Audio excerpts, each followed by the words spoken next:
दोस्तों, आज जो खबर हम आपको बताने जा रहे हैं वो सिर्फ एक न्यूज नहीं बल्कि आने वाले वक्त की सबसे बड़ी भू राजनीतिक कहानी है। क्योंकि अब लग रहा है कि भारत ने वो चाल चल दी है जो पूरे इंडो पैसिफिक का नक्शा ही बदल सकती है।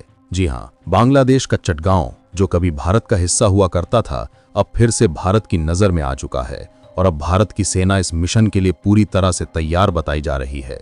कहते हैं, जब भारत चुप होता है तो समझ लो कुछ बड़ा होने वाला है, और आज वही वक्त आ चुका है। असल में अभी बांग्लादेश के अंतरिम मुखिया मोहम्मद यूनुस अमेरिका में हैं, यूनाइटेड नेशन की मीटिंग में, और वहां उन्होंने जो बयान दिया उसने पूरे दक्षिण एशिया की राजनीति को हिलाकर रख दिया। उन्होंने अमेरिका में पाकिस्तान के प्रधानमंत्री शहबाज शरीफ से मुलाकात की और वहां भारत के खिलाफ जहर उगला। उन्होंने कहा कि भारत इस रीजन के हर देश को अस्थिर करने की कोशिश कर रहा है और यही वजह है कि इस इलाके में शांति कभी नहीं आती। लेकिन असली सच्चाई क्या है? असल में यूनुस का यह बयान सिर्फ एक कूटनीतिक हमला नहीं था, बल्कि एक ऐसे प्लान का हिस्सा था जिसमें भारत को अंतर्राष्ट्रीय स्तर पर बदनाम करना शामिल है। यही नहीं, यूनुस ने यह भी कहा कि सार्क की मीटिंग न होने का जिम्मेदार भारत है और बांग्लादेश की इंडस्ट्री जो अब डूबती जा रही है उसकी हालत के पीछे भी भारत का हाथ है। अब आप सोचिए, भारत ने सालों तक बांग्लादेश को हर मुश्किल वक्त में मदद की, चाहे इंफ्रास्ट्रक्चर प्रोजेक्ट्स हों, डीजल सप्लाई हो या बिजली, लेकिन अब वही देश भारत को दोष दे रहा है। और दोस्तों, भारत इस बार चुप नहीं बैठने वाला।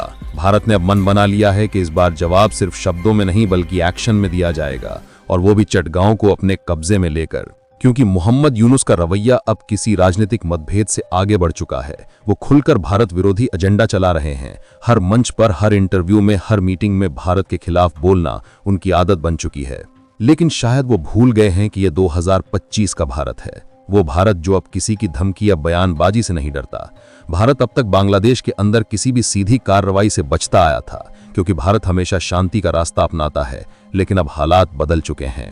जैसे ही यूनुस ने अमेरिका में जाकर भारत के खिलाफ बोलना शुरू किया, नई दिल्ली में सिग्नल साफ था, अब बहुत हो चुका, अब बारी हमारी है। दरअसल इससे पहले भी यूनुस ने चीन यात्रा के दौरान भारत के नॉर्थ ईस्ट को लेकर बेहद उकसाने वाले बयान दिए थे। उन्होंने कहा था कि भारत के नॉर्थ ईस्ट राज्य लैंडलॉक्ड हैं और उन्हें अंतर्राष्ट्रीय समुद्री एक्सेस कभी नहीं मिल पाएगी, यानी भारत को सीधा अपमानित करने की कोशिश। और जब उन्होंने पाकिस्तान के साथ बैठक में भी भारत को बदनाम करना जारी रखा, तो अब सवाल सिर्फ बयानबाजी का नहीं रह गया, सवाल भारत की भू सुरक्षा और रणनीतिक स्वाभिमान का बन गया। तो अब सवाल उठता है, क्या बांग्लादेश सच में भारत से टकराने की कोशिश कर रहा है या फिर यूनुस किसी बड़ी अंतर्राष्ट्रीय साजिश का हिस्सा है? दोस्तों, ये मामला जितना दिखता है उससे कहीं ज्यादा गहरा है। तो चलिए इसे समझते हैं, लेकिन आगे बढ़ने से पहले इस वीडियो को लाइक करके चैनल को सब्सक्राइब जरूर कर लीजिए, क्योंकि आपके लिए तो 1 सेकंड का काम है, लेकिन इससे हमारी काफी बड़ी मदद होती है। एक वक्त था जो भारत के सभी पड़ोसी देशों से रिश्ते बेहद मजबूत हुआ करते थे। नेपाल, भूटान, श्रीलंका और खासकर बांग्लादेश। भारत ने शेख हसीना के साथ मिलकर इतने प्रोजेक्ट शुरू किए थे जो दोनों देशों के लिए वरदान साबित हो रहे। Diesel gas pipeline, Godda power plant, transshipment facility, rail connection, इन सब से बांग्लादेश को न सिर्फ बिजली और ईंधन मिला बल्कि उसकी अर्थव्यवस्था भी मजबूत हुई। लेकिन अब वही बांग्लादेश भारत के खिलाफ खड़ा है, क्योंकि शेख हसीना की सरकार गिर चुकी है और सत्ता मोहम्मद यूनुस के हाथों में है, एक ऐसे व्यक्ति के जो भारत से नफरत को अपनी राजनीति का ईंधन बना चुके हैं। शेख हसीना को जब भारत ने शरण दी तो यूनुस बौखला गए। उन्हें डर है कि अगर भारत ने हसीना को फिर से समर्थन दे दिया तो उनकी कुर्सी हिल जाएगी, और इसी डर ने उन्हें भारत विरोध की राह पर धकेल दिया।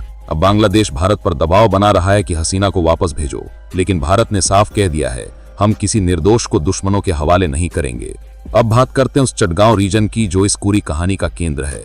चटगांव 3 तरफ से भारत से घिरा इलाका जो ब्रिटिश काल में भारत का ही हिस्सा था, लेकिन आजादी के बाद एक राजनीतिक भूल ने इसे बांग्लादेश, तब के ईस्ट पाकिस्तान के हिस्से में डाल दिया, और उसी गलती की वजह से भारत के नॉर्थ ईस्ट राज्य हमेशा के लिए समुद्र से कट गए।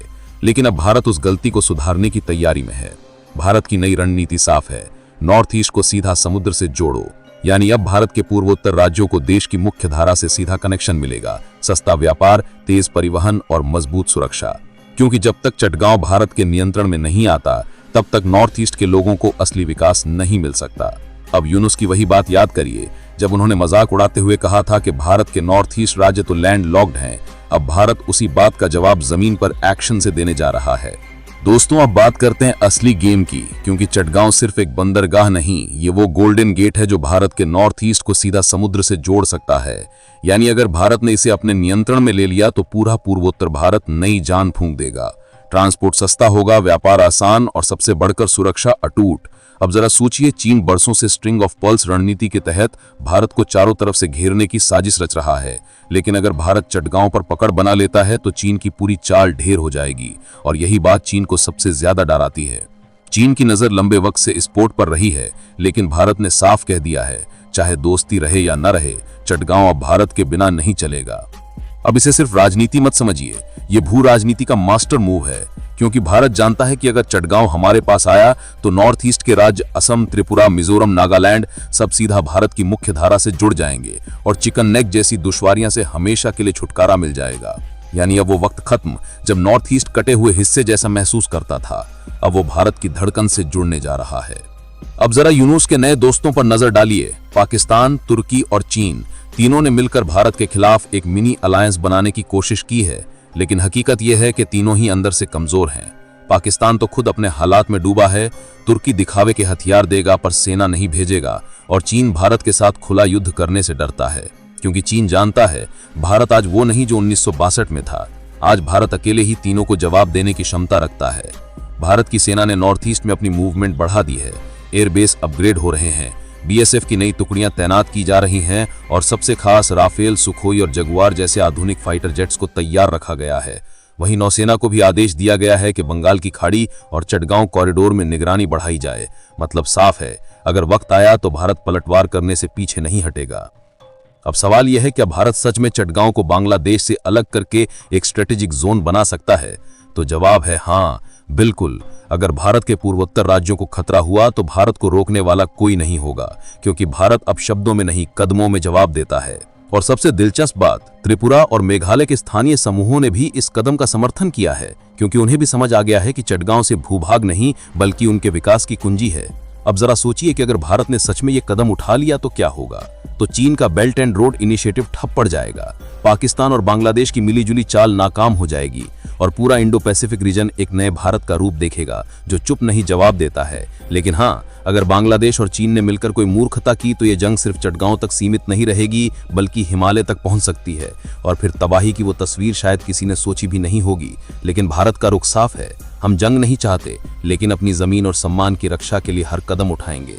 अब ये कब और कैसे होगा ये वक्त बताएगा, लेकिन इतना तय है दोस्तों, भारत अब पुराने दौर का नहीं रहा। अब जो भारत मैदान में उतरता है वो न सिर्फ अपने दुश्मनों को हराता है बल्कि इतिहास भी बदल देता है। तो दोस्तों, आपको क्या लगता है, क्या भारत का ये कदम चटगांव के रास्ते पूरे इंडो पैसिफिक का समीकरण बदल देगा? नीचे कमेंट में बताइए। और अगर आपको ये वीडियो पसंद आया तो लाइक कीजिए, शेयर कीजिए और चैनल को सब्सक्राइब जरूर कर लीजिए, क्योंकि आपका एक क्लिक हमारे हौसले को कई गुना बढ़ा देता है। जय हिंद।